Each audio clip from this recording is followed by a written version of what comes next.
Buenos días. Lo primero es saludar a los nuevos invitados que tenemos hoy, que son residentes de Mérida, emeritenses, por tanto, residentes de psiquiatría y de psicología clínica con sus correspondientes tutoras. Eh, bueno, dadme un minuto para que os explique muy brevemente de qué estamos tratando en este seminario. Llevamos años, bueno, desde muchos, muchos, muchos años, décadas impartiendo un seminario para residentes en el hospital. Antes cuando estábamos en el hospital psiquiátrico, en el hospital Doctor Villacián, ahora en el hospital clínico, en el hospital universitario Río Ortega de Valladolid. Y bueno, todos ellos están disponibles en YouTube. De hecho, hay gente que los sigue desde otros lugares del mundo y participan incluso. Siguen veo gente de México que están por ahí, de Colombia, de otros lugares de Argentina.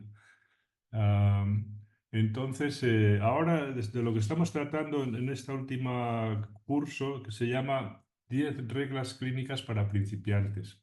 Está pensado para los residentes de los primeros años de formación. eh, y la meta sería, o el fin sería explicar algunas cosas fundamentales que si no se conocen, puede uno terminar la formación sin haberlas visto nunca. Ah, es decir, bueno, vamos ahora actualmente por la regla 5 y la regla 5 tiene un título un poco gracioso porque toma el título de una de las leyes de Newton, la tercera ley, y nos permite hablar un poquito de la causalidad, de las consecuencias, las acciones y los efectos de las acciones, de las causas y de las consecuencias. En fin, lo llevamos un poco a nuestro terreno. Y por ahí nos habíamos deslizado hacia la cuestión de la psicosis, por algunas razones que voy a explicaros para enmarcar lo que estamos estudiando ahora. Es decir, que en un momento determinado, la propuesta era, vamos a volver a los fundamentos de la clínica, porque cualquiera de vosotros, de vosotras, podría dar una definición, por ejemplo, de psicosis, pero sería una definición demasiado teórica y probablemente demasiado poco clínica. Y en la forma de avanzar las nociones, los conceptos en la psicopatología en general, se sigue esa progresión, ¿no? Es decir, hubo un tiempo, principalmente en los clásicos de la psicopatología, durante el siglo XIX, los primeros principios del siglo XX, donde se asentó una base muy descriptiva, semiológica, y a finales ya del siglo XIX, con algunos barnices y ribetes teóricos, ¿no? Se empezaba a hablar de ciertos mecanismos, etcétera, etcétera. Bueno, no se podría haber entendido el nacimiento del psicoanálisis si no hubiera sido en este marco, porque Freud mama toda esa clínica descriptiva, clásica, pero él le empieza a dar una forma se puede decir así, de lo que para otros era mera semiología, es decir, descripción de determinados signos. Él lo lee de otra manera y ve ahí que hay una serie de mecanismos, y comienza a hablar de cosas para él fundamentales, cómo puede separarse, digamos, la formación de los síntomas de una persona loca, de una persona neurótica, etcétera. Habla de Verwerfung, de una serie de cosas que ya conocéis de sobra. Es decir, que pasa un poco de la semiología a tratar de indagar y de construir desde el punto de vista teórico qué tipo de mecanismos están funcionando en la mente de una persona para que todo eso derive en la formación de ciertos síntomas, etcétera. Bueno, eh, el caso es que la deriva en la que ha entrado, por ejemplo, el concepto de psicosis, que es con el que nos ha dado pie para toda esta reflexión sobre la parte descriptiva, pues cuando si le preguntas a un estudiante o a un alumno o incluso a un colega, ¿no?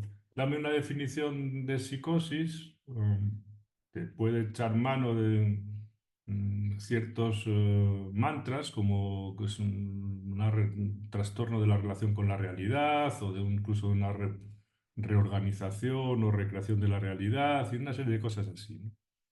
En realidad, si lo miras desde un punto de vista de lo que es la experiencia de de los locos, de los psicóticos, todo eso dista un poco de lo que... ah, de tal manera que incluso depende a qué puerta llames para decirle que te definan, por ejemplo, esta palabra, ¿no? Psicosis o no digamos ya neurosis, que es incluso más compleja. Pues depende a qué puerta llames, te la definen de una manera o te la definen de otra. Es decir, si llamas a la puerta de las clasificaciones internacionales actuales, en general la palabra psicosis no se define. Se habla de síntomas psicóticos o de... la psicosis aparece más bien como adjetivo. Hay cosas que son psicóticas y se refieren ahí a comportamientos muy extraños o alucinaciones, delirios, etcétera. Pero aparece como adjetivo, ¿no? Es decir, que ha ido, digamos, perdiendo el vigor que tuvo como concepto fundamental del binomio, del binario neurosis-psicosis durante prácticamente 2 siglos, ¿no? Si llamas a un teléfono donde te hablan en alemán, el concepto de psicosis, que tiene una tradición muy, muy grande, porque es ahí donde se origina, en Austria y en Alemania, el concepto que se tiene de psicosis es distinto, porque es un concepto amplísimo en el que se mezclan, yo creo que mm, determinado tipo de campos patológicos que no tienen mucho que ver unos con otros. Es decir, está la esquizofrenia y la paranoia y la locura maníaco-depresiva, están junto con determinado tipo de enfermedades cerebrales, sean determinado tipo de enfermedades infecciosas, traumáticas, que producen una serie de manifestaciones semejantes a lo que nosotros llamamos psicosis, es decir, semejantes a la esquizofrenia. Pero en realidad su origen, su causa, es otra muy, muy distinta. Y sus manifestaciones semejan, se puede decir así, a los delirios, a las alucinaciones, a todo este tipo de cosas. Pero claro, ellos tienen ese concepto tan amplio que es el concepto inicial de la psicosis. Después, a través de Freud y de otra serie de autores, lo psíquico se ha separado de lo orgánico, lo funcional tiene su lugar, etcétera, etcétera, ¿no? Entonces, el concepto tan usado como psicosis, veis que no tiene una definición unívoca, ¿no? Es más bien una heterogeneidad tremenda. Si te da por llamar a la puerta de algunos psicoanalistas, ¿no? Le dices, dame una definición de psicosis. Pues te dicen, psicosis prácticamente es todo. Entonces, los forofos de la psicosis ordinaria ven prácticamente en todas las personas que tienen a su alrededor, seguramente en ellos mismos no, pues son la excepción a todo eso, ven psicosis ordinaria o psicosis ordinaria en potencia. Entonces, dice, a ver, pueden tener razón en muchas ocasiones, sin duda, pero pues, a lo que vamos, nosotros somos estudiantes de psicopatología y de clínica, vemos que una misma palabra sirve para definir campos muy, muy heterogéneos, ¿no? Entonces, ¿cómo vamos en este seminario, en estas clases, lo que estamos tratando de hacer es dar unos cuantos pasos para atrás para volver al fundamento, a la base de la clínica, ¿no? Es decir, tenemos que hacer una definición clínica de psicosis, no una definición teórica, no hablar de no sé qué mecanismos raros de no sé qué tal o de no sé qué tipo de funcionamiento neuroquímico del cerebro o genético, no, no. Una base clínica. ¿Qué le pasa a un psicótico? ¿Qué vive un psicótico? ¿Qué experiencias tienen estas personas para que las pongamos en el mismo cajón a todas y digamos, estos son psicóticos? Tengan una chifladura muy alta o muy de perfil bajo. No importa, pero tenemos que encontrar un denominador común. Porque cuando el conocimiento avanza, ¿verdad? Normalmente, fijaros, con una teoría, sigue esta progresión siempre, ¿no?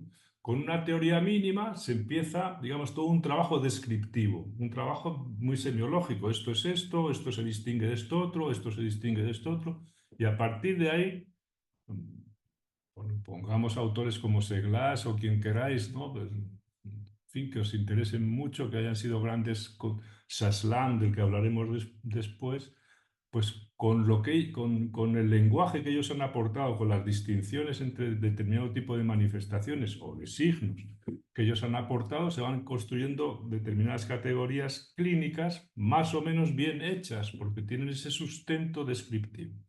Aquí ya encontramos, se puede decir así, las categorías que están más o menos establecidas: esquizofrenia, psicosis, locura maníaco-depresiva, etcétera, una serie de cosas que han quedado ahí para unos cuantos décadas, incluso para algún siglo, ¿no? Perfecto. Pero claro, eso no es suficiente en la medida en que tienes que decir, bueno, ¿y por qué las manifestaciones las reconocemos? ¿No? Sabemos cómo se comporta, qué tipo de pensamiento puede tener un esquizofrénico. Lo que queremos saber es cómo lo vive él todo eso, ¿no? Y si hay algún tipo de organizador interno, psíquico, que organice ese tipo de pensamientos. O es simplemente que piensa así porque piensa así. Hoy voy a mostraros esto con mucha claridad, por ejemplo, en la referencia que hagamos a los trastornos del lenguaje en Kraepelin, que lo describe muy bien, un sector de trastornos del lenguaje en la demencia precoz, dice él, en la esquizofrenia. Pero veremos que otros autores contemporáneos suyos establecen un denominador común ya distinto. Hablan de lo mismo, pero hablan de un mecanismo. Es decir, que hay algún tipo de funcionamiento mental que organiza todo ese tipo de... Bueno, esto ya es otro paso distinto, ¿no? Ya tenemos un conocimiento, se puede decir así, a mi manera de ver, un poco más profundo. Entonces tenemos, bueno, primero se hace toda la descripción, luego se empiezan a hacer las categorías clínicas, la clínica diferencial, esto llega hasta aquí empieza otra cosa, etcétera, etcétera. Y a medida que van avanzando, naturalmente, el conocimiento de la psicopatología, lo que suele aparecer siempre como problema de fondo, que al final acaba poniendo en cuestión siempre todo el edificio, son las formas menores de las cosas. Es decir, las grandes esquizofrenias todo el mundo las reconoce y las puede describir, ¿no? Las esquizofrenias menores es más complicado. Lo mismo pasa con la paranoia, lo mismo pasa con todo, o con las pequeñas neurosis obsesivas. Entonces, aparece ahí el problema de lo que podemos llamar la psicosis invisible, ¿no? Que poco a poco, a medida que se va conociendo la psicosis más visible, vuelve a coger fuerza siempre lo que es invisible, lo que no está al alcance, se puede decir así, de nuestra observación, o que no está tan claramente al alcance de la observación. Y normalmente siempre es lo mismo, lo que pone en cuestión el modelo es lo invisible, lo que no está tan claro, ¿no? Y el modelo se pone en cuestión hasta tal punto que incluso se cambia el eje de gravitación y lo que era categorial se vuelve continuista. Y lo que era continuista se vuelve categorial porque ya no da más de sí el modelo. Por ejemplo, cuando se empiezan a describir las psicosis invisibles, por ejemplo, en la época de Bloiler o de Clerambault, y se empieza a hablar del pequeño automatismo mental, claro, eso había estado ahí mucho tiempo y nadie lo había visto, hasta que no se le empiezan a poner nombres concretos a el devanado mudo de un pensamiento, al paso de un pensamiento invisible. Si no tienes esos nombres, no sabes que eso está ahí. Tiene que venirse Glass, Clerambault, etcétera, una serie de autores que ven lo invisible, ¿no? Bloiler con la esquizofrenia latente, ¿no? El mayor número de esquizofrénicos son latentes, dice Bloiler, ¿no? Entonces, cuando empieza a crecer el campo, se puede decir así, de lo invisible, todo se empieza a poner a remover de nuevo otra vez, se empieza a poner en cuestión. Entonces, ahora estamos con el asunto de la psicosis invisible, con la psicosis blanca, la psicosis ordinaria, en fin, todo se vuelve a reorganizar otra vez. ¿Por qué? Pues porque se ve que el modelo empieza a cimbrear y que hay que reajustar. y que hay que reajustarlo. Entonces, ¿cuál es el propósito de estas clases? En este reajuste que entiendo yo que hay que hacer del modelo, no es tanto decir, sí, sí, ahora todo el mundo es así. ¿Por qué? Pues porque la gente ahora en el siglo XXI es así. Pues no, es una opción. La otra es, vamos a volver a definir los conceptos. De nuevo, porque necesitamos definir los conceptos rebajando la teoría, todo lo que sea posible, es decir, quitarnos muchas vendas teóricas de los ojos para redefinir los conceptos desde un punto de vista clínico, a ver si los volvemos a armar y vuelven a coger consistencia, pero reformulados desde la base. Y eso es en lo que estamos, tratando de hacer una definición clínica en estas lecciones, en una lección clínica de psicosis.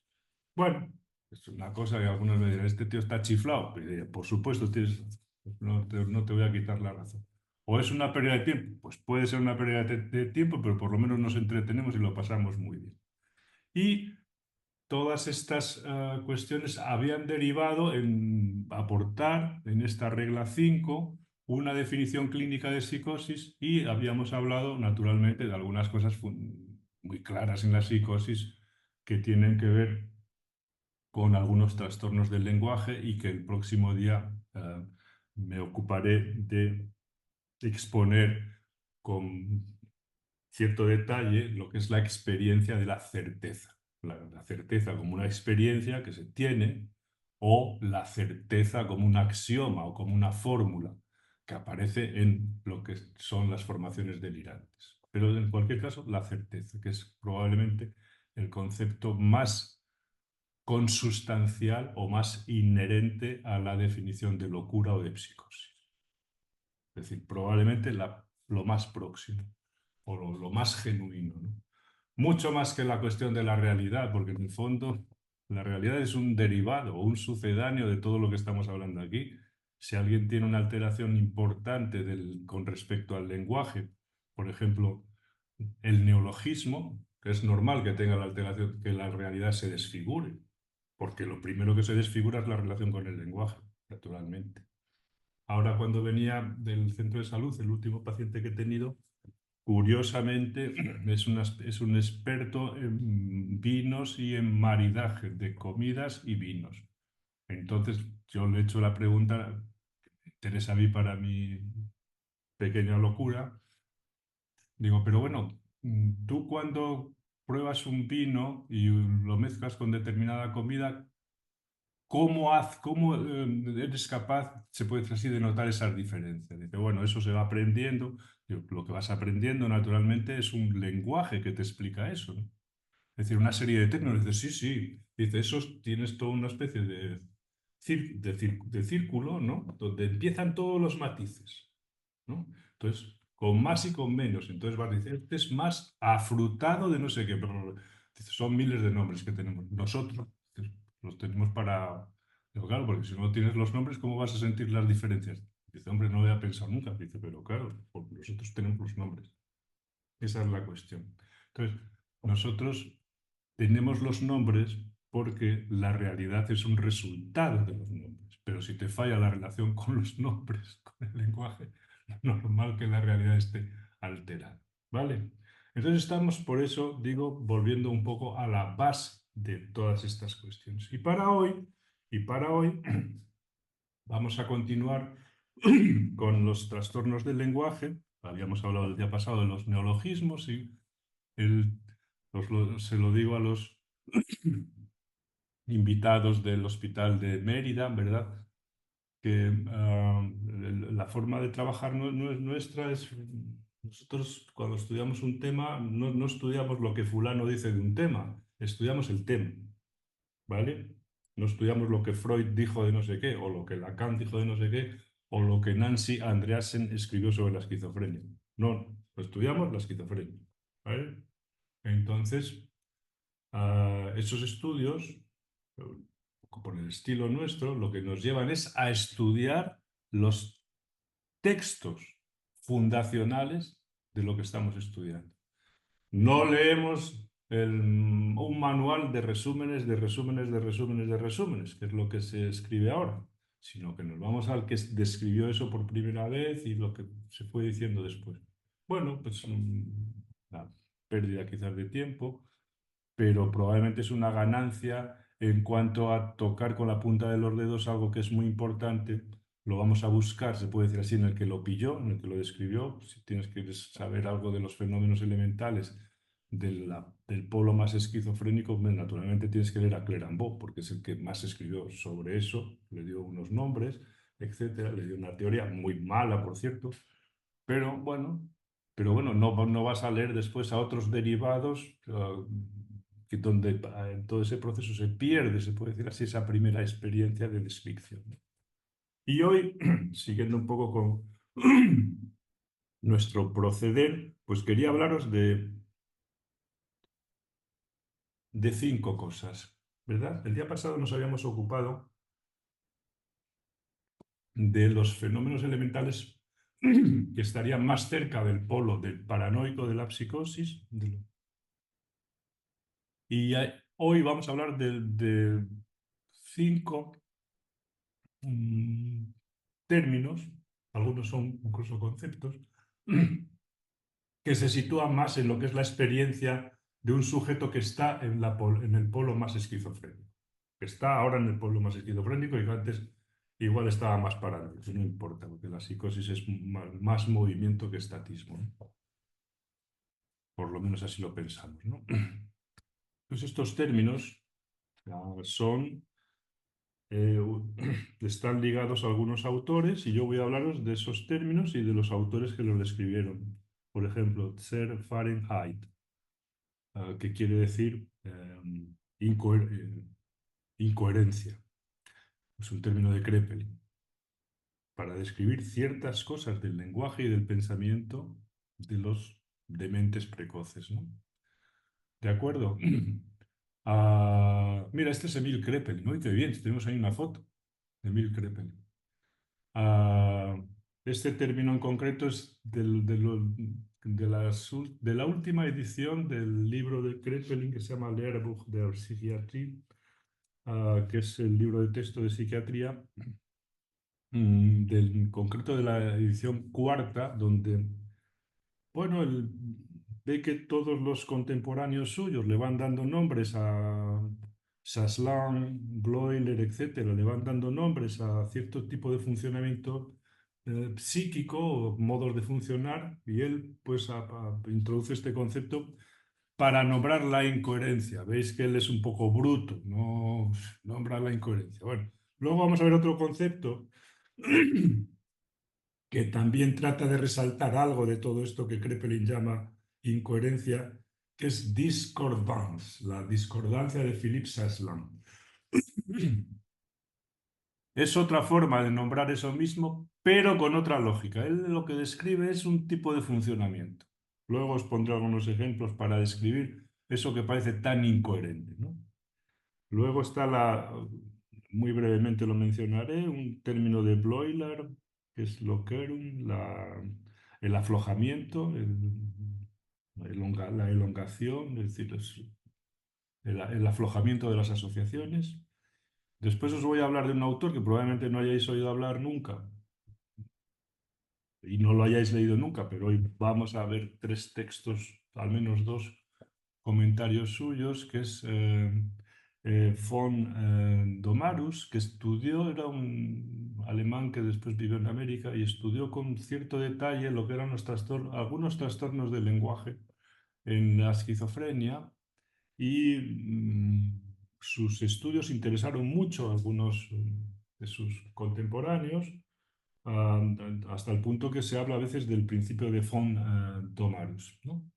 Con respecto a las alteraciones del lenguaje. Que por supuesto habréis oído lejanamente hablar de esto, pero yo voy a explicaros lo que quiere decir este autor. Y luego tenemos un concepto de Freud que es muy rico, ah, tiene que ver con lo que os diré antes, dicho con otras palabras, pero Freud lo explica de una manera y le da todo un valor distinto y una explicación y un tipo de funcionamiento mental muy rico, ¿no? Que es Organsprache, el lenguaje de órgano, ¿no? lo vamos a ver también con algunos ejemplos, para que esto se os quede grabado y veáis algún tipo de experiencias muy genuinas de ciertos sujetos psicóticos en relación con el lenguaje, que cuando las captéis digáis, ah, esto un tipo de pensamiento y un tipo de lenguaje un poco distinto del de la gente corriente. ¿De acuerdo?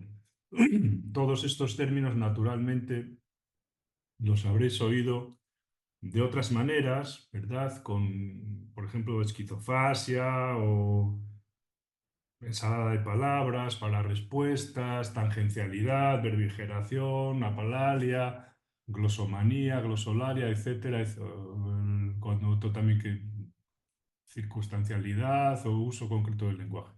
Todo esto lo habréis oído explicado de otras maneras, pero vamos a estudiarlo de acuerdo con cómo se explicó inicialmente y toda la riqueza de matices que tiene eso ahí, ¿no? Entonces, vamos a pasar en primer lugar a Kraepelin y este concepto de Zeer Fahrenheit. eh,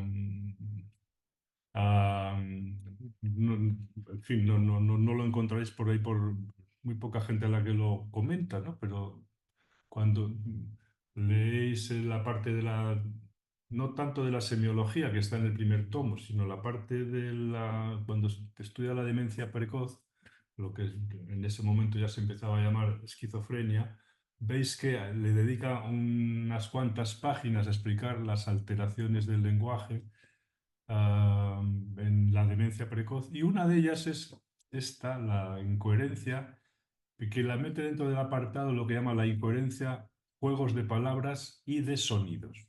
¿De acuerdo? Entonces, eh, cuando estuve revisando esto me llamó la atención el poco lugar que le da Kraepelin a los trastornos del lenguaje en comparación con otros apartados semiológicos a los que le dedica más tiempo y más palabras, y el poco, digamos, lugar que les da en comparación con otros autores, ¿no?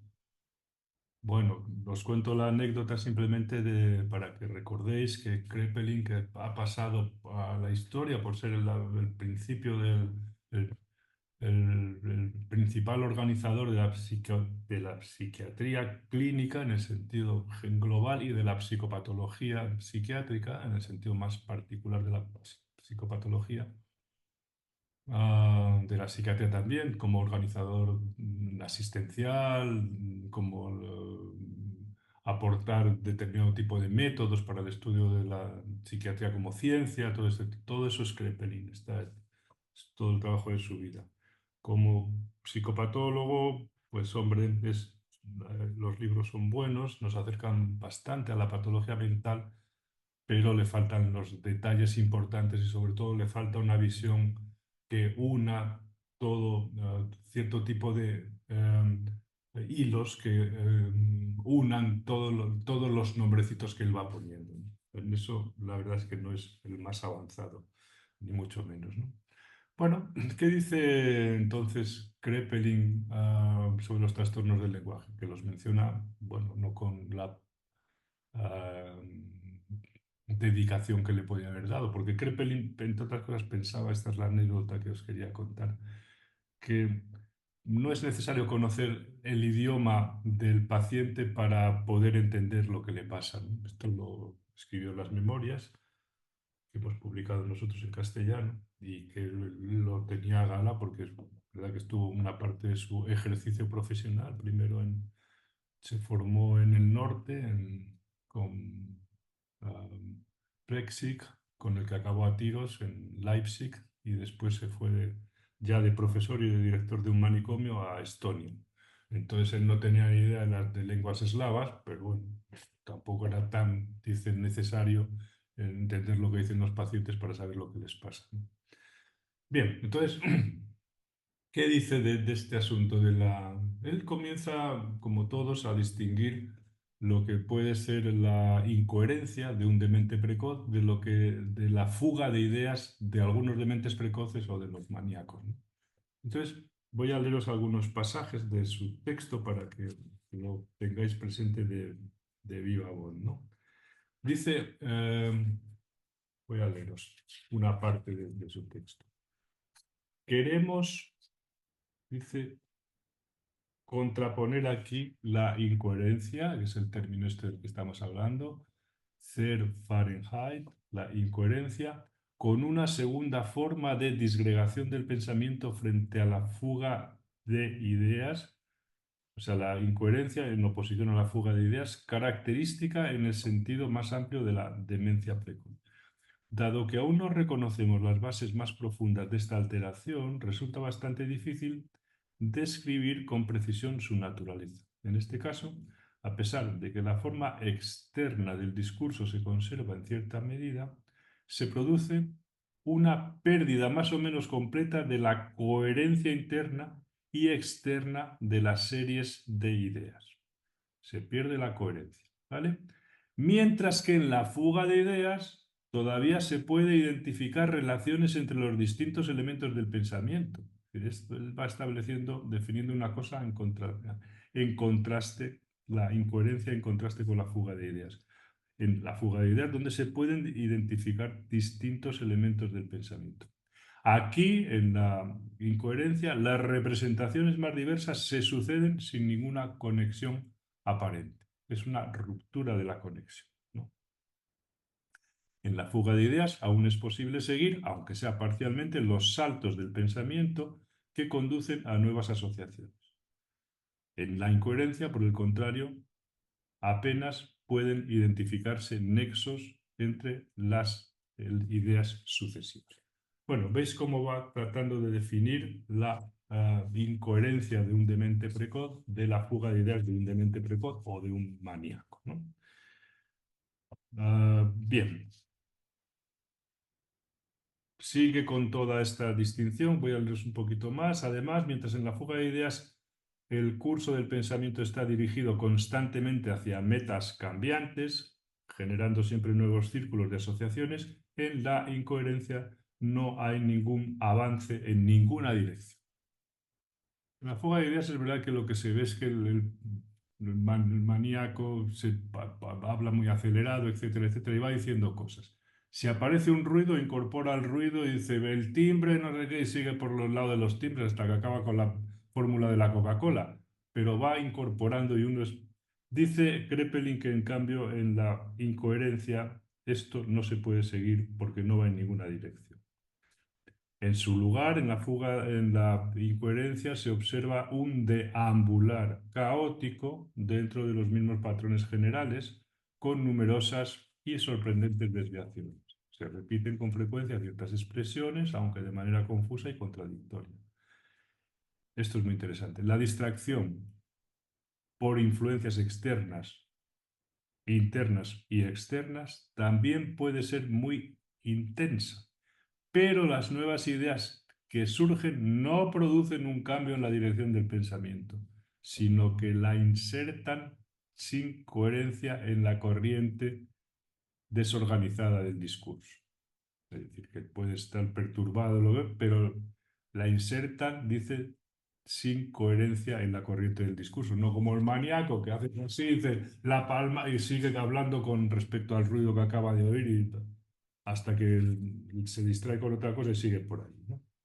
Aquí hay un diálogo que presenta Krepelin, voy a leeros cuatro cosas, ¿no? Dice, entrevistando, por ejemplo, a un paciente que tiene esta incoherencia. Le pregunta, ¿por qué está aquí? Esta es una pregunta típica que hacen, pues, están todos los libros. Siempre le preguntan lo mismo. ¿Qué hace usted aquí? ¿Por qué está usted aquí? ¿No?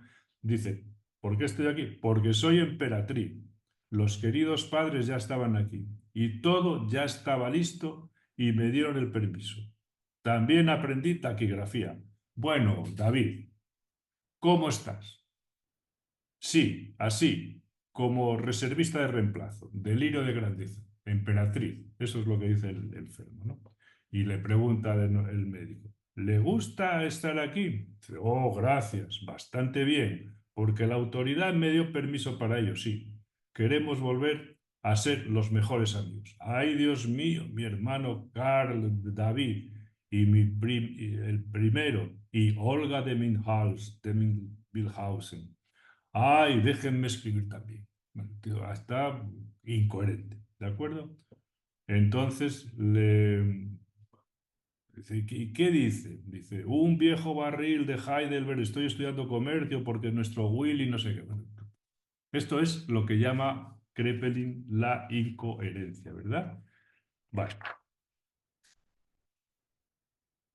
Así se observa claramente la distracción provocada por palabras, ruidos e impresiones visuales. Se pueden identificar ciertas repeticiones de expresiones. Es decir, que el método de análisis de Kraepelin es lo que se repite, lo que no se repite, etcétera. Pero no es capaz de conectar ningún hilo conductor que una todo este tipo de funciones, aunque se vuelven más evidentes en el siguiente ejemplo, extraído de una extensa transcripción de otro paciente, en este caso catatónico. Voy a leeros simplemente uno de, para no alargar mucho esto. Ah, voy a leeros el último que tengo. Una paciente completamente lúcida y tranquila expresó con un tono de voz sereno. ¿Qué expresó? Dice, allí arriba tiene usted un auténtico botón de camisa que solo se pone en disposición a través de mí. El espíritu del sargento mayor reside en esa inmundicia. Si no es redondo, también puede girar en el espíritu de la caja. He cumplido con el deber matrimonial de 6 años. Usted ya saca a los niños de la boca antes de que nazcan. ¿No? Es decir, que estas personas las escuchas hablar y hablan, más o menos hacen frases, las ordenan, pero es completamente incoherente o está desconectado o está disociado, fragmentado, discordante, todo lo que van diciendo. ¿De acuerdo? Este es un tipo de lenguaje que, que se ve. Tenéis pacientes esquizofrénicos con una esquizofrenia, digamos, poco desorganizada, lo veis perfectamente que se te pones a hablar con ellos y están hablando de no se sabe cuántas cosas y en realidad sales de ahí y dices, no sé qué pone en la historia clínica porque no he entendido nada de lo que me ha dicho. No hay nada que entender tampoco, simplemente que lo que sí que hay que entender es si hablan de esa manera, ¿en qué mundo viven? Es decir, ¿en qué realidad viven? ¿Cuál es su mundo? ¿Cómo tienen la cabeza? Es decir, ¿cómo les funciona la cabeza para organizar su discurso y su pensamiento de esta manera? Esto es la pregunta que nos tenemos que hacer. Vamos a ver si damos un pasito para entender algo de todo esto. Y ahora voy a hablaros de un autor contemporáneo, naturalmente, de Kraepelin, que se llamaba Philippe Chasselan. Chasselan era un médico francés. Su pasión eran las matemáticas. Entonces él lo que le interesaba era cuando salía de trabajar, se iba al club de los matemáticos y se dedicaban a estudiar este otro tipo de historias que le interesaban más. Él ha pasado a la historia por Chasselan por escribir principalmente un libro, así de un libro gordo que se llama Elementos de Semiología y Clínica Mental. Y describe allí un tipo de locuras ah, que se llama locuras discordantes, que son similares, es otra visión de lo que en Alemania llamaban, en Suiza llamaban esquizofrenia, y en la Alemania de Kraepelin llamaban demencia precoz, ¿no? Ah, no es lo mismo, es ese tipo de casos enfocados de otra manera, ¿no? Él lo ve de otra manera y destaca otro tipo de elementos, ¿no? Pero por lo que os sacaba aquí a colación a Chasselan, que estaba además empeñado en hacer una lengua bien hecha de la psiquiatría, es decir, que si a poco que os lea de lo que dice, veréis que habla con él trata de evitar todos los latinajos y todas las expresiones en griego y trata de usar un lenguaje, en este caso francés, porque él es francés, sencillo y preciso, ¿no? Es decir, tiene un texto que os recomiendo que leáis que se llama ¿Es la psiquiatría una lengua bien hecha? Donde expresa con mucha claridad cómo hay que dejarse de tanto palabrerío raro que no nos entiende nadie ni nosotros y volver a explicar las cosas con una sencillez y precisión al mismo tiempo. Entonces, él habla allí de una cosa, saca de vez en cuando en ese libro gordo, que tiene casi 1000 páginas, menciona a veces un término que es discordancia, de la que no se puede decir que sea un concepto, puesto que él en ningún momento hace una teoría de la discordancia, ni siquiera lo intenta. Dice a veces corresponde a una discordancia o esto es discordante. Entonces, vamos a tratar de entender un poco qué quiere decir esta cuestión de la discordancia, porque si lo entendéis, veréis que es algo esencial, muy genuino de la psicosis. Muy genuino, más genuino aún de lo que es la forma más esquizofrénica o el polo más esquizofrénico. A ver si soy capaz de deciros algunas cosas. Bueno, como señala Kraepelin, en ciertos dementes precoces, la incoherencia del pensamiento y del lenguaje se manifiesta en una expresión absurda, incomprensible, donde las palabras pierden su enlace natural y el discurso se disgrega en fragmentos inconexos. Se trata, en primera instancia, de una descripción fenomenológica, es decir, de lo que él escucha, de lo que él ve, de lo que él observa. Lo que observa es precisamente la irrupción de lo absurdo y de lo incoherente, y eso lo eleva a la categoría de rasgo distintivo. Esto es propio de tal cosa. Bueno, perfecto. Estamos de acuerdo en lo que dice Greg. Pero es poco, nos sabe a poco. Porque para ir un poco más allá hay que explorar la estructura psicopatológica, es decir, el meollo, la esencia, lo que organiza, se puede decir así, esa incoherencia. Y Saslam aportó algo que yo creo que tiene su interés en todo esto, ¿no? Está a un siglo luz de Freud, naturalmente, pero desde el punto de vista descriptivo y poco teórico, pero él vio cosas muy importantes y yo creo que hay que recordarlas. Voy a leeros un pasaje del texto de Elementos de Semiología y Clínica Mental, que es un texto de 1912, como veis, todos Kraepelin, todos son más o menos de la misma época.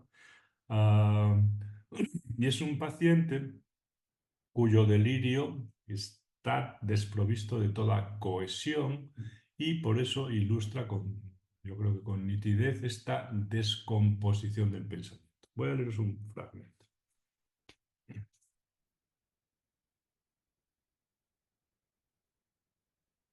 Eh, voy a leeros el texto. Aunque este no sea el lugar adecuado, creo necesario mencionarlo junto con la incoherencia del delirio, ya que esta discordancia general suele acompañarla con frecuencia. Puede encontrarse en las demencias, sobre todo en la parálisis general. Esto lo escribe Saslam. Pero donde resulta más llamativa es en la demencia precoz, cuando el enfermo os cuenta, por ejemplo, con una sonrisa que lo han descuartizado en pedazos. Se ve aquí que la discordancia existe ¿en qué? Entre la emoción y el delirio. O sea, si un paciente te cuenta que lo están cortando en pedazos o que lo han cortado en pedazos y te lo dice sonriendo, a uno lo que le llama la atención que es que no hay una adecuación entre la hilaridad con la que cuenta algo terrible y lo terrible que es lo que está contando. Es decir, y entonces Sasloon lo que dice aquí, lo que llama la atención es la discordancia, es decir, la falta de correspondencia, la no correspondencia. Y esto es muy importante. Luego os diré por qué, ¿no? Por eso he preferido emplear el término locuras discordantes para designar todos estos tipos que de manera provisional se agrupan bajo la denominación de demencia precoz. Es decir, que lo que en Alemania llaman demencia precoz, yo podría llamarlo locuras discordantes, por la discordancia que observo, ¿no? Se entenderá mejor lo que quiero decir en el capítulo en el que trato este tema, pero aquí, esto lo dice al principio de la obra, quiero destacar la importancia diagnóstica de este síndrome de discordancia general cuyo polimorfismo incoherente no es más que un caso particular y que a menudo indica demencia presente o futura. Ya he hablado de la mímica discordante y más adelante abordaré otras formas de discordancia. Es decir, que la discordancia se puede dar entre determinado tipo de aspectos que deberían de ir unidos, pero van separados. Una mímica, ¿verdad? Que no corresponde con el contenido de lo que está diciendo el paciente. Ese tipo de cosas, ¿verdad? Y es verdad, pensad ya que en el fondo todas estas cosas de la locura y sobre todo de la locura más esquizofrénica hay un fondo ahí de discordancia en el sentido que hay una fragmentación originaria, por decirlo con estos términos, donde las cosas van sueltas, hasta pensando, si queréis, desde el punto de vista, estos 1912, pensando un siglo después, ahora, en 2000 tal, como hay una teoría que recrea y amplifica esta idea originaria que es la de la psicopatología inspirada en el nudo borromeo que desarrolló Lacan, ¿no? Que es precisamente es la discordancia, la no conexión, la no, el desanudamiento, por así decirlo, de los tres registros que nos dan un asiento, se puede decir así, en la realidad: lo imaginario, lo real y lo simbólico. Cada uno va por un lado, no van en el apareamiento que tienen que ir, no, no van no están juntos, están discordantes, se puede decir así. Este tipo de experiencias que Lacan captó muy bien, porque como toda la gente que ha visto locos y que ha estado con ellos, pues le puedes dar un nombre, le puedes dar otros, pero ves que en el fondo hay algo que está como separado, ¿no? Que el afecto y la representación, digamos, no, están cada uno por un lado, son incluso contrarios. Bueno, vamos a avanzar un poquito más con él. Tampoco Saslam da muchos detalles, pero vale la pena avanzar un poquito. Bueno, como puede verse, se trata de una falta de armonía entre la cualidad de la emoción y los temas del delirio. Este es un tipo de discordancia, ¿no? Relatar con una sonrisa que uno ha sido descuartizado, como os decía hace un momento, pues hombre, en sí mismo ya es una cosa que nos llama la atención y que podemos considerar patológica. Pero claro, hacerlo con expresión de alegría o de indiferencia resulta aún más eh, relatar eso con alegría o con indiferencia, pues nos llama la atención y reforzamos nuestro punto de vista de que eso es muy patológico, ¿no? Entonces, la identificación de la discordancia como un signo clínico presupone la existencia de una cierta armonía original, ¿no? Pues esperada entre los distintos elementos de una experiencia, que el afecto y la representación, por ejemplo, o que lo emotivo o que lo afectivo y lo ideativo vayan más o menos acompasados, ¿no? Por ejemplo, entre las convicciones delirantes y los estados de ánimo, y otra serie de facetas, entre la mímica y el contenido, etcétera, etcétera. Y eso está separado, ¿no? Si leéis, fijaros también, si ahora cerráis el libro de Saslon y abrís el libro de Clerambault, lo que se escribió como obra psiquiátrica, los alumnos escribieron como obra psiquiátrica de Clerambault, leéis también algo, si lo vais a buscar, parecido. Él no habla de discordancia ni mucho menos, ¿no? Pero sí que se ve en los casos que él va exponiendo cómo las imágenes van por un lado y las palabras o los pensamientos van por otro. Y lo explican muy bien los pacientes a los que le entrevistan. O cómo un pensamiento de pronto se detiene y queda como una especie de detención real, que la cabeza se le paraliza, ¿no? Es todo. Nada fluye, se puede decir así, nada va acompasado, todo va como desmadejado. Bueno, creo que hay una serie de autores en ese momento que, hablando con términos distintos, pueden entrever algo que después con lo que nosotros estamos más familiarizados y que ha sido desarrollado más desde el punto de vista psicoanalítico y sobre todo por Lacan, finalmente, donde vemos esa especie de sueltas, se corta algo digamos, de la organización, del nudo mismo y ¡pum! De pronto todo aparece desmadejado. Eso ya lo veían ellos, lo explicaban a su manera, de una manera poco teórica en ese sentido, pero estaba ahí.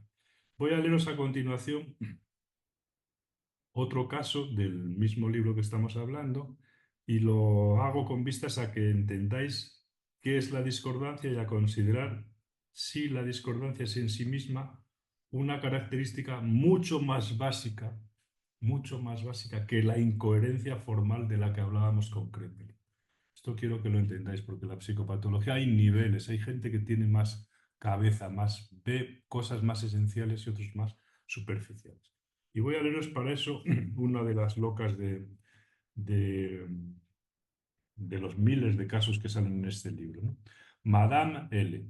Dice, escribe Saslan, es una loca discordante paranoide. O sea, una esquizofrenia paranoide, una demencia precoz paranoide. Él lo llama una loca discordante paranoide. Tiene un delirio de una movilidad y un polimorfismo increíbles. A veces se encoleriza y se agita al hablar de sus persecuciones, pero emite sus ideas de grandeza o sus ideas de envenenamiento y muerte con una indiferencia.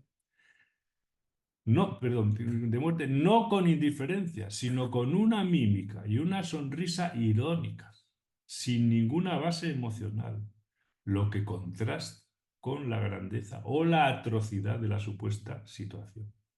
Esta discordancia entre la mímica, la emoción y el delirio es bastante característica de estos estados de demencia precoz, al menos de ciertas formas, incluso en ausencia de una demencia real. Como esta discordancia también se encuentra en otras manifestaciones de esta demencia precoz, lo pone entre comillas, dice, prefiero llamarla locura discordante. Bueno, aquí tenéis entonces otra opinión sobre hechos muy parecidos y con una interpretación distinta y con un intento de buscar un denominador común en todas esas manifestaciones de la incoherencia que Shaslam quiere ver o intuye y a la que llama discordancia, ¿no?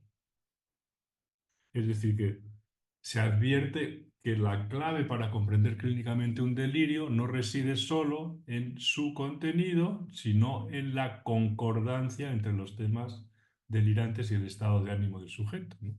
Así, en un delirio, por ejemplo, persecutorio, suele ir de la mano con angustia. Un delirio megalomaníaco suele ir de la mano de la exaltación o de la mano con la exaltación. Una melancolía delirante de la autoacusación que emerge sobre un fondo de disforia, ¿no? En los delirios crónicos, esta armonía entre el afecto y la idea delirante tiende a mantenerse. Sin embargo, hay casos en los que dicha correspondencia se rompe. Discordancia. Esto es lo que he tratado de traeros a mostraros con Sasna. Por ejemplo, hay ciertos delirios de envenenamiento que en lugar de generar como cabe esperar, ¿no? Un esperado temor o tristeza, pues el paciente exhibe una mímica y una sonrisa irónicas en contraste con lo que cabría esperar, ¿no? Ah, y en ese sentido despoja al delirio de su carga afectiva. Es una ruptura donde se manifiesta justamente la discordancia. Es decir, que la patología no solo se halla en el contenido del delirio, ¿no? Dice cosas raras, sino en la disonancia entre la idea y la tonalidad afectiva con la que se expresa. Esto tenéis que incorporarlo a vuestros...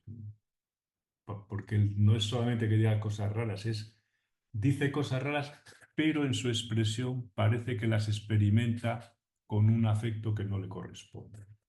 La sonrisa irónica contradice la gravedad del tema delirante y es precisamente esa falta de sintonía emocional lo que acentúa el carácter patológico. Bueno, ya os decía que no hay una sistematización rigurosa, ni mucho menos en la obra de Shaslam, pero bueno, él señala estos elementos que podían ser, digamos, indicativos de un tipo de experiencia muy psicótica, ¿no? Que es esa discordancia, e incluso de un mecanismo al que se le podría llamar también discordancia, que podría explicar lo que Bloiler llamaba Spaltung, o, es decir, la división, la escisión de la personalidad o del yo, o lo que queráis. Cada uno le da 40.000 nombres, ¿no? En fin, otro día hablaremos más despacio y os leeré más casos de Saslam. Pero como se nos está haciendo muy tarde, me salto el caso Gibbon, que es el que más me gusta citar siempre, para otra ocasión. Otro autor de la misma época, Eugen Bleuler, de Suiza en este caso, es el autor del término, el que inventó el término esquizofrenia e inventó esta categoría clínica, ¿no? Ah, en una conferencia en Francia en 1925 al 26, a los alienistas franceses, hizo un balance de lo que él había propuesto sobre la esquizofrenia. Dijo: "Oh, la esquizofrenia es una enfermedad cerebral con todas las garantías que queráis, eso está clarísimo". Se vino un poco arriba, claro, después cuando le preguntaron dónde estaba eso, pues ya se tuvo que bajar un poco el pistón. Pero como era un hombre verdaderamente un gran clínico, en algunos pasajes, cuando habla de los trastornos del lenguaje en la esquizofrenia, dice algo que me parece extraordinario y que quiero leeros, porque no, esto no hay que pasarlo por alto. Y él se refiere a lo que llama loquerum, es decir, loquerum es como algo que está flojo, ¿no? Que está aflojado. Dice lo siguiente, fijaros qué interesante. En todas las formas de esquizofrenia, incluso en las menos acusadas, encontramos un trastorno particular del pensamiento caracterizado por un relajamiento, loquerum, de las asociaciones habituales. Es que discordancia, incoherencia, e incluso, dice Bloiler, en los casos más menos acusados, también hay ese relajamiento, ese aflojamiento de las asociaciones habituales. Dice, por ejemplo, ahora lo vais a entender muy bien, dice, a la pregunta, le pregunta a un enfermo, ¿dónde está Egipto? A ninguna persona normal se le pasa por la cabeza contestar entre Asiria y el estado del Congo. Ya el hecho de asociar en el pensamiento uno de los estados más antiguos del mundo con uno de los más modernos no es posible más que cuando la noción del tiempo, que en el hombre normal nunca deja de desempeñar su papel en el inconsciente, ha sido omitida por el enfermo. Pero juntarlos con la noción de Egipto es aún más raro desde el punto de vista geográfico. Una idea menos complicada, como noroeste de África o cualquier otra parecida, no surge en el enfermo, sino por el contrario la de un país que pertenece a otro continente y cuya frontera ni siquiera roza con Egipto, y seguida de la de otro país que solo indirectamente se relaciona con Egipto a través de Sudán. Y no obstante, la respuesta del enfermo demostraba que conocía bien la situación geográfica de Egipto. Es decir, que cambia el tiempo, cambia el espacio, y todo eso se asocia, digamos, en una persona que sabe. Pero ¿en qué plano, en qué mundo vive este hombre? Bueno,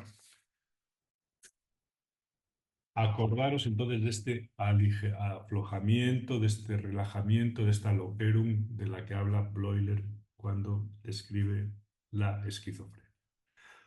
Ahora me voy a entretener un poquito y hoy estoy siendo muy pesado, como el día pasado también lo hice, porque cuando se trata, normalmente es preferible hablar sin leer para hacer más amena la clase, pero claro, si tienes que estudiar un texto, lo normal es que te remitas al texto. Entonces, procuraré no dar muchas clases de estas que son muy pesadas, pero de vez en cuando hay que ir a los textos para al menos que hayáis oído hablar de esta gente y que sepáis lo que decían.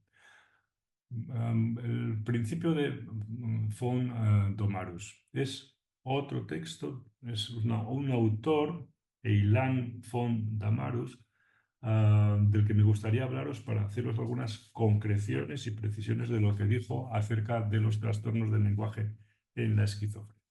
Hay, es, como os decía, un autor bastante desconocido. No obstante, bueno, Kepa Mati y yo lo leemos y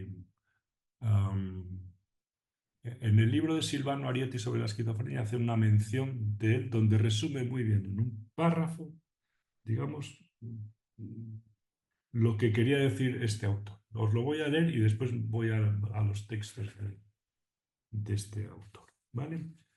Pues en ese libro de Silvano Arietti dice lo siguiente. Voy a...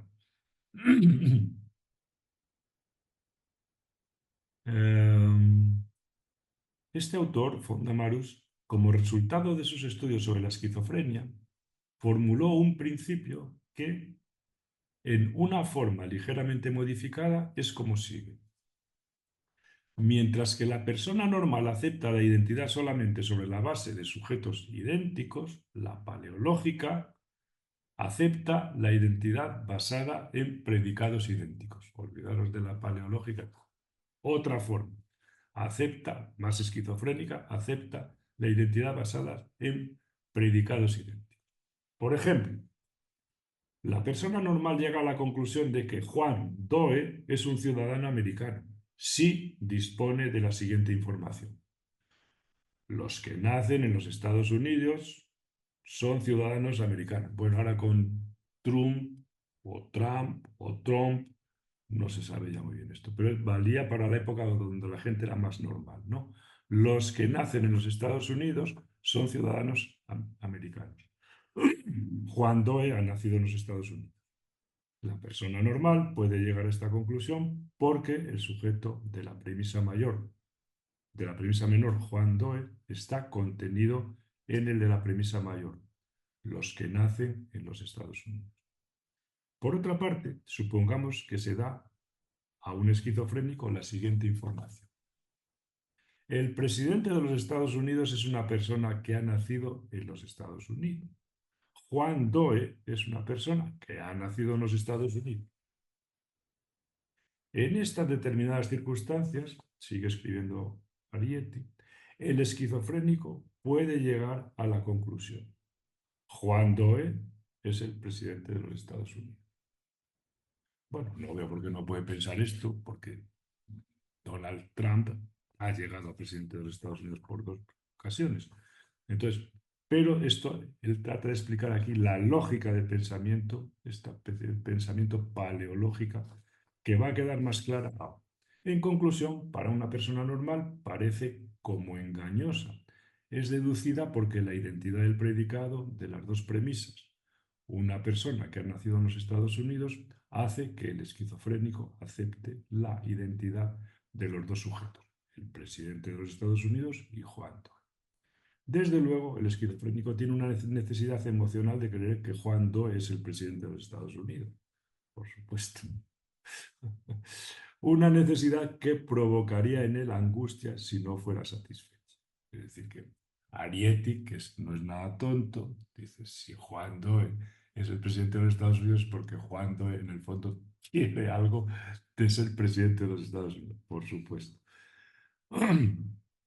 Por eso, siguiendo el principio de regresión teleológica, abandona la lógica aristotélica y sigue el principio de von Neumann. Por eso hablaban esto. ¿Qué es el principio de von? Una paciente, y aquí está, una paciente creía que ella era la Virgen María. Bueno, el proceso de su pensamiento era este. La Virgen María era una virgen. Yo soy una virgen. Luego, yo soy la Virgen María. Aristóteles arrasado y fragmentado como un un cristal que se estrella contra el suelo. Una paciente creía que era la Virgen María y el proceso de pensamiento era este. La Virgen María era una virgen. Yo soy una virgen, luego yo soy la Virgen María. Esta conclusión engañosa es producida porque la identidad del predicado de las dos premisas, el estado de virginidad, hace que la paciente acepte la idea de la identidad de los dos sujetos, la Virgen María y la paciente. Necesitaba identificarse con la Virgen María a causa de su extremada conexión y parentesco espiritual que sentía por la Virgen por antonomasia. Perfecto. Bueno, estos son cosas, ¿verdad? Y que continúa en el libro de Silvano Arieti exponiendo, pero ahora vamos a los textos de Fondomarus. Un texto en concreto de 1925 que se llama Sobre las relaciones entre el pensamiento normal y el esquizofrénico. Y ahí empieza a introducir unas diferencias entre el pensamiento normal y el esquizofrénico que están anticipadas por lo que os acabo de comentar ahora. Bueno, este tipo de diferencias, además, por otra parte, fue tratado por muchos autores de esta época. Es decir, era uno de los temas recurrentes que interesaban mucho a todos estos autores. Este texto de 1925 investiga si existen principios formales en el pensamiento esquizofrénico que sean comparables a los del pensamiento normal, aunque sigan siendo indiscutiblemente patológicos. Bueno, ¿cuáles son los principios formales del pensamiento en la esquizofrenia? Pues vamos, voy a leeros algunos de ellos.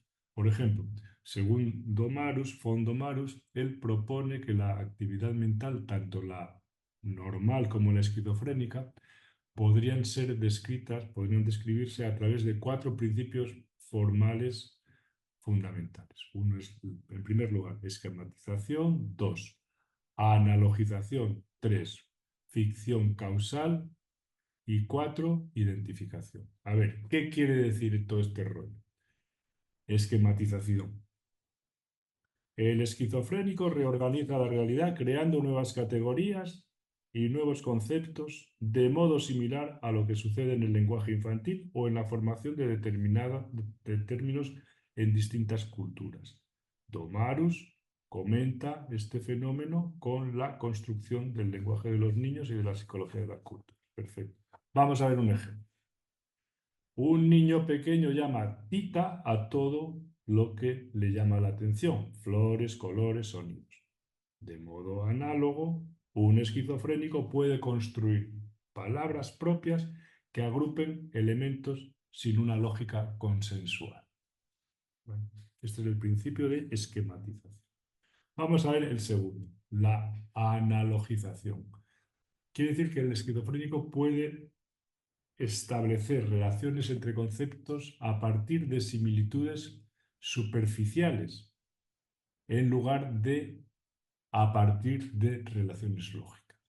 Por ejemplo, un paciente afirmó que, comillas, tratar a alguien como paciente significa ser patzig, lo pone en alemán, insolente, descarado, porque ambas palabras comienzan con pa, patzin y patient, ¿no? Bueno, pues, simplemente por el pa ese común, entiende él, por esa especie de analogización, que tratar con alguien como paciente significa patzik, es decir, insolente o descarado. Otro principio más, la ficción causa. ¿Qué quiere decir esto? Pues que el pensamiento esquizofrénico genera causalidades ficticias basadas en coincidencias semánticas o fonéticas. Por ejemplo, un ejemplo de ficción causal. Un esquizofrénico establece relaciones causales entre palabras que comparten letras iniciales, como si el lenguaje mismo determinara la realidad.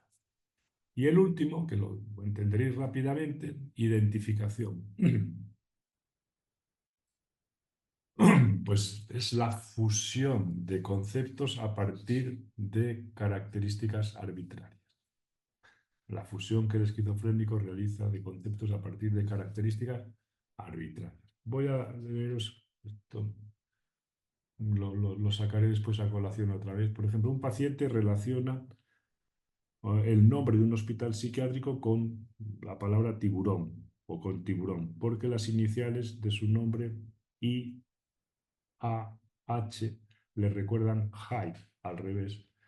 Bueno, en realidad el IAH se está refiriendo a un nombre de un manicomio de una ciudad, ¿no? Y entonces, puestas al revés, High Fish, el tiburón en alemán, pues lo asocia y para él es, ah, relaciona el nombre de un hospital con las iniciales de su nombre, IAH, que le recuerdan a tiburón, High Fish. Bueno, en conclusión, ¿qué dice este hombre, Domarus? No, pues que concluye que el pensamiento esquizofrénico utiliza los mismos principios formales que el pensamiento normal, pero de manera desregulada. ¿Ves? Ya tenemos aquí el matiz este de la desregulación, ¿no? Caótica y desconectada de la realidad compartida. No se trata de un modo de pensamiento radicalmente diferente, sino de una exageración o de una deformación de los procesos normales.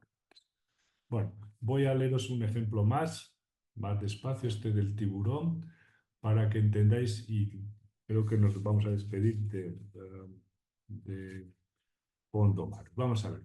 En to- yo he leído tres textos de Gondomarus sobre el lenguaje esquizofrénico. Hay uno de ellos que se llama Sobre la teoría del pensamiento esquizofrénico de 1927 y ahí comienza a hablar de los paralogismos y oiréis en ocasiones hablar de los paralogismos de von Domarus.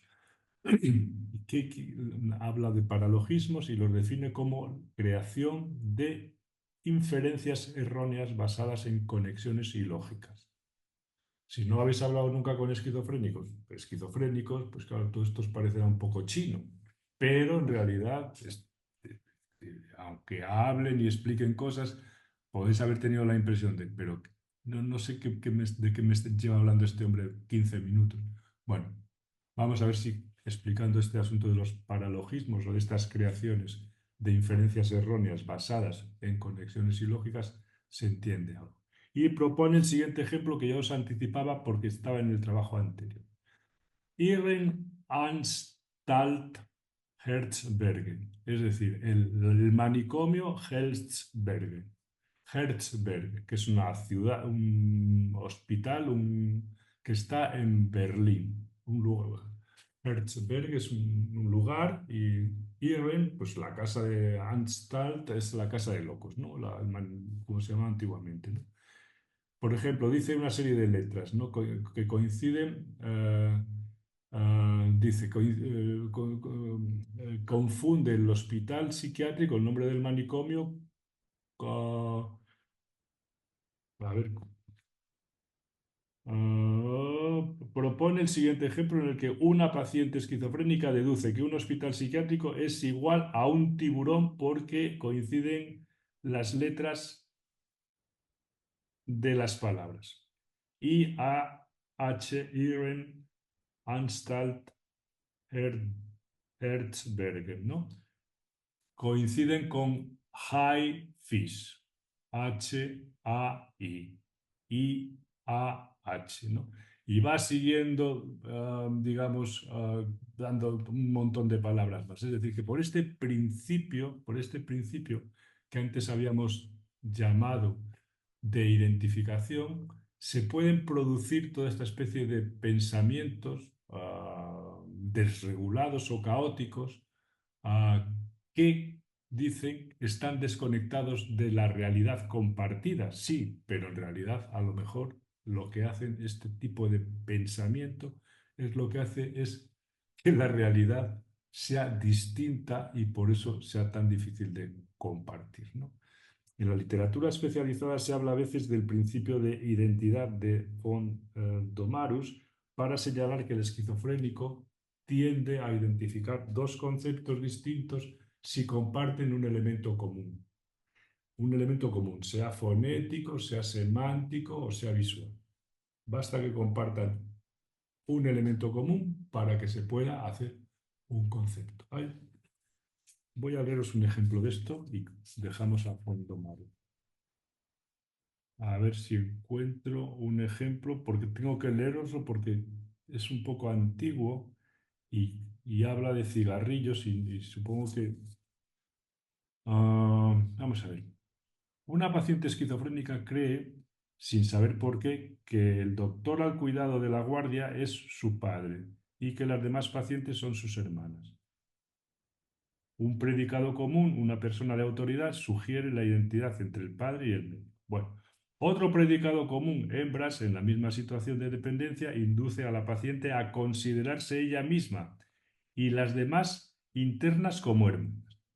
A veces requiere más trabajo la interpretación de este tipo de pensamiento. Bueno, estos eran muy simples. Y ahora viene el ejemplo que quería transmitiros. Un paciente de Fondomarus creía que Jesús, las cajas de cigarrillos y el sexo eran idénticos. A ver, ¿qué principio está operando aquí? ¿Fonético, semántico, visual o los tres a la vez? Jesús, las cajas de cigarrillos y el sexo eran idénticos. Un estudio de los fundamentos de esta ilusión descubrió que el predicado común que inducía a la identificación era el estado de hallarse dentro de un círculo. Dentro de un círculo. ¿Por qué? Según el paciente, la cabeza de Jesús, como la de un santo, aparece en un halo o círculo. El paquete de cigarrillos dentro de la banda de la tasa. Es decir, creo que había un paquete de cigarrillos, los que fumáis igual, o sea, no sé si era Lucky Strike o uno de estos que venía como una especie de círculo también, ¿no? Tenemos a Jesús, el paquete de cigarrillos, creo que era esa marca, y la mujer por la mirada sexual del hombre. Esto no lo he entendido yo, pero bueno. O sea que todo esto, estos tres círculos hacen justamente la ilusión de todos estaban, por ejemplo, el paciente que creía que Jesús, las cajas de cigarrillos y el sexo eran idénticos, por este principio de analogía de la cosa circular. Bueno, vamos a despedirnos de Fondomarus porque tengo ganas de deciros algunas cositas de Freud antes de despedir la clase para hoy. Y os prometo que el próximo día no voy a leer ya un texto y os voy a para no aburriros. Pero hay cosas que hay que, digamos, conocer en detalle, ¿no? Voy a hablaros de un texto de Freud que se llama Lo inconsciente, en concreto de la sección 7. Es un texto que está dedicado a la esquizofrenia. Texto complicado, hay que leerlo despacio y sobre todo hay que conocer el, la referencia que toma Freud, que es un artículo de Víctor Tausk, en el que habla de una mujer que está bastante zumbada y se llama La máquina de influir en la esquizofrenia. Sí, caso Emma, ¿no? Entonces, ahí señala en Freud que los esquizofrénicos, en ellos se observa especialmente en las primeras fases de la enfermedad cosas muy instructivas, una especie de alteraciones del lenguaje que merecen ser consideradas desde un punto de vista concreto y específico, ¿no? Y dice que a menudo se presta una atención especial a la forma de expresarse de los esquizofrénicos porque su lenguaje se vuelve afectado, ¿no? Es una forma de hablar un poco elegida, ¿no? Y esto ya le llama la atención a Freud, al inicio de la esquizofrenia, esta forma tan enfática a veces y afectada, ¿no? La estructura de las frases experimenta una desorganización particular, dice Freud, que las vuelve incomprensibles para nosotros hasta el punto de que consideramos insensatas las manifestaciones de los pacientes, por esa especie de incomprensión o de desorganización particular, ¿no? Y en el contenido de esas expresiones, con frecuencia se destaca una relación con, esto es lo que aporta Freud, esas expresiones se observa a menudo una relación con los órganos corporales o con la inervación del cuerpo. Es decir, que el cuerpo está en primer lugar en ese tipo de expresiones o cosas hechas. Y entonces Freud introduce unos comentarios de un caso de Víctor Taust, era un abogado y después se hizo psiquiatra de Viena, ah, de un caso del inicios de la esquizofrenia, de los primeros pasos de la esquizofrenia, y que tiene la ventaja de haber sido realizada ah, sobre una paciente, digamos que estaba en plena construcción de su delirio, ¿no? Bueno, Freud habla ahí de lo que llama Organsprache, el lenguaje de órgano.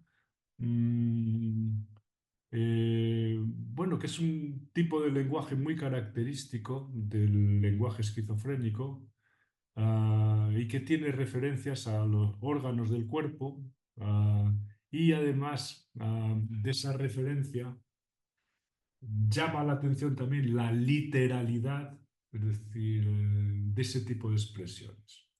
Ahora entenderéis cuando veáis el ejemplo estas dos características que son muy importantes y que nunca pasan desapercibidas cuando se conocen, cuando tenemos pacientes esquizofrénicos. Hay en el lenguaje de órgano esa referencia al órgano, pero al mismo tiempo la literalidad.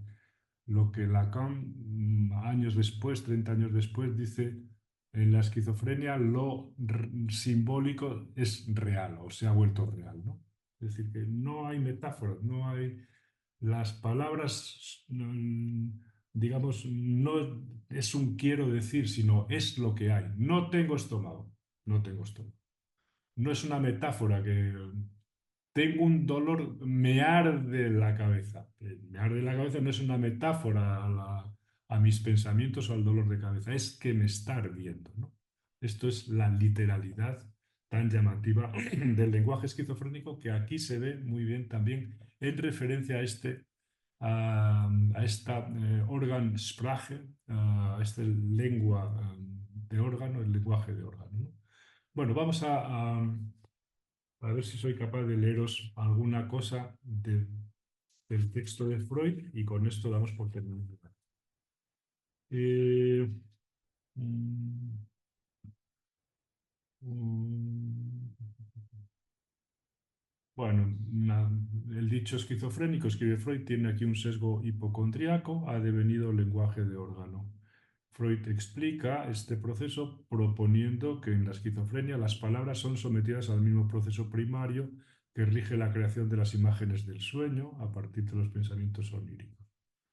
Su lenguaje tan característico en este sentido muestra hasta qué punto el esquizofrénico trata las palabras como si fueran cosas. En ocasiones este proceso, que combina condensaciones y desplazamientos, por usar los términos de Freud, puede llegar hasta un extremo tal que una sola palabra logre subrogar por sí misma toda una cadena de pensamientos. Vamos a leer un ejemplo de Victor Taus, de lo que comenta Freud de este caso y lo entenderéis perfectamente.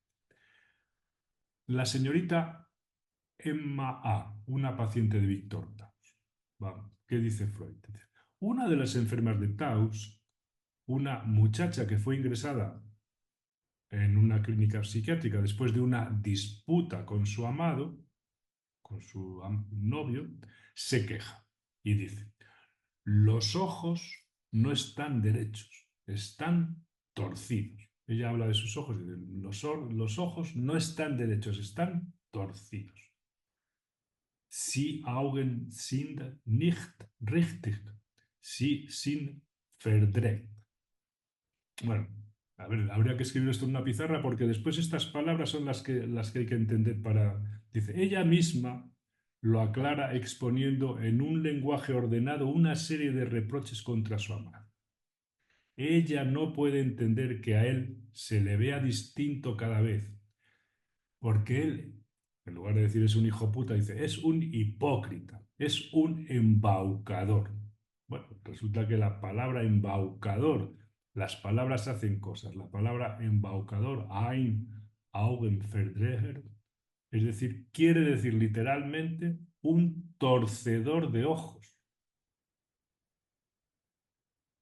o un simulador, pero literalmente quiere decir un torcedor de ojos. Augen, los ojos, verdrehen, torcer, torcer los ojos. Por eso cuando ella dice, mm, después de la disputa con el novio, los ojos, mis ojos, no están derechos, están torcidos. Es decir, que han sido, digamos, ah, se han torcido, es decir, está en esa referencia de la palabra torcidos, están torcidos, está hablando del novio, del embaucador, de Augen Verdrecher, el torcedor de ojos.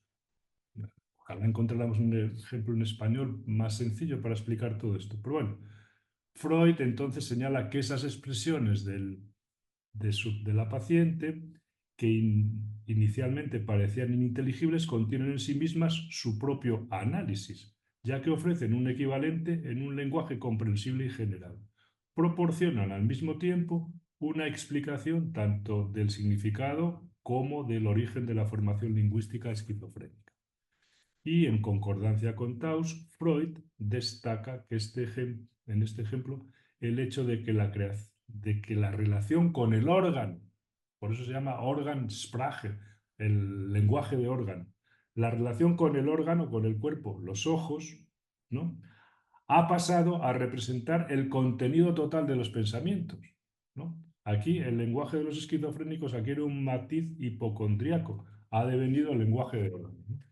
Es decir, que cuando ella dice mis órganos, mis ojos están torcidos por este canalla que es el hipócrita, los ojos se le han torcido. Es decir, no es tanto que haga una metáfora para explicar lo malo que es ese hombre, que es un torcedor de ojos, un simulador, un tío retorcido, ¿no? Sino que instantáneamente los ojos se le han torcido en la medida en que la palabra se ha hecho carne. Es decir, esto es lo terrible de la esquizofrenia, ¿no? La palabra se ha materializado. Y hay, cuando habléis con esquizofrénicos, miles de situaciones por ejemplo, otro ejemplo más sencillo aún, y con esto despedimos la clase. Yo atendí durante mucho tiempo a un hombre, ¿no? Que no decía mucho más que lo siguiente. Eh, es un hombre muy angustiado, la verdad, un tipo atractivo, guapo, era muy educado, hablaba, pero entonces, cuando inevitablemente acababa diciendo, "Pero, ¿desde cuándo está usted en tratamiento y tal?" Y entonces contaba la historia. Conocí a una estudiante de otro país, y comencé bueno, me gustaba y tal. Y aparte, a partir de entonces, dice, pero ¿me puede explicar en qué momento, qué pasó exactamente? Entonces lo que decía, inevitablemente, hablaras con él un año después o 5 años después, decía siempre lo mismo. Dice, ella me clavó los ojos en el corazón. Y desde entonces tengo sus ojos en mi corazón. Entonces uno podía pensar, este hombre es un poeta. No, no era poeta. Tenía un dolor terrible por el que consultaba con cardiólogos y con no sé cuántas, porque los ojos de aquella mujer se habían clavado en su corazón. Clavado. Esto es el lenguaje que Freud llamaba el lenguaje de órgano, el lenguaje esquizofrénico, es con esas dos características que os decía antes, se refiere, es un lenguaje alusivo a algo del cuerpo, a un órgano del cuerpo, y al mismo tiempo literal. No es metafórico, no es un querer decir, no es un decir más de la cuenta, es simplemente eso. ¿Por qué se puede producir naturalmente que algunas personas no sean capaces de mentir, de decir más de lo que quieren decir, de soportar el malentendido, sino que todo sea tan literal. ¿Qué relación mantienen esas personas con el lenguaje? Esas personas que, por otra parte, están tan superdotadas para los números, porque los números quieren decir lo que quieren decir y no más ni menos.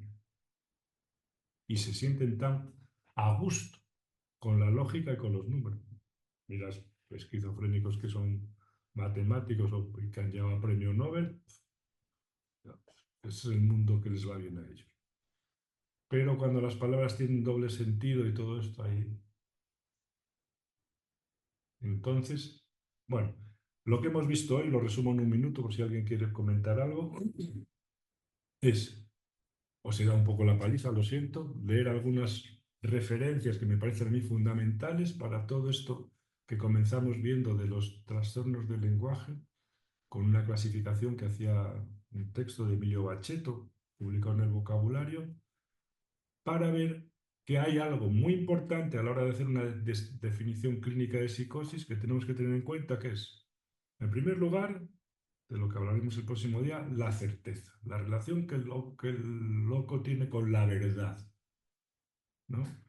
No una relación de amor a la verdad, sino de necesidad de estar ciego totalmente, que es distinta. La relación con la certeza es para estar totalmente ciego, no es para saber cosas, ¿no? La certeza, la relación con el lenguaje, de esto que nos hemos ocupado estos días, la relación con el cuerpo, la relación con los otros, la relación con el goce incluso, ¿no? Este exceso que no es privativo de la locura, pero... Y probablemente lo más privativo sea, lo más, sea la relación con la certeza y después estos otros elementos de la relación con el lenguaje y de la relación con el cuerpo, donde encontramos algunas cosas muy genuinas de la psicosis. Hasta el punto que podemos decir, si hacemos una definición descriptiva de la psicosis o clínica de la psicosis, tenemos que encontrar esos elementos y esos elementos valen para todos los psicóticos. Sean psicóticos que hablan con Dios y Dios habla con ellos, o sean psicóticos que son ingenuos. Todos. Es decir, porque si no, no podemos hacer un denominador común que sea psicosis. ¿De acuerdo? Entonces estamos en eso, estamos en una especie de retorno permanente a la clínica porque entendemos que a veces nos hemos subido demasiado a la atalaya de la teoría y desde ahí nos estamos perdiendo lo que es más importante para nosotros, que es saber hablar con los pacientes y saber qué les está pasando. Sabéis que el próximo viernes tenemos las jornadas que organizan los residentes externos que han pasado por este hospital, por la unidad donde yo estoy, y que, bueno, han sido ya tantos durante tantos años que al final hay una especie de cofradía ya de la locura, ¿no? Entonces ellos han organizado unas jornadas internacionales que, ya que está aquí África Balbás, te pediría por favor que nos expliques en un par de minutos cuál es el motivo de las jornadas que queréis estudiar para que hicierais difusión después mandamos una nota al grupo porque son gratuitas además, unas jornadas internacionales. Si puedes Sí, explicarnos brevemente, África. sí, pues son las primeras que organizamos. El motivo de organizar estas jornadas era convocar, como decías, a los residentes que han ido pasando por aquí en todos estos años. Si tienen buena acogida, de hecho, la Residentes, intención residentes externos, externos de sí, España y de otros eso países, sí. Sí, sí. eso es, de todas partes, ha venido gente de todas partes en todos estos años. La idea, de hecho, si tienen buena acogida, es repetirlo en años siguientes y convocar a otra gente, porque es inabarcable, somos un montón. Y el tema que vamos a tratar este año es sobre la articulación entre salud pública y psicoanálisis. Nos parecía que tenía su sentido justamente por el sitio donde vamos a rotar nosotros. Van a ser este viernes a las 4 horas española, 12 horas argentina, y nos extenderemos como hasta las 8, una cosa así, que es cuando tienes tú el cierre, José María. Estáis todos invitadísimos, son unas jornadas gratuitas.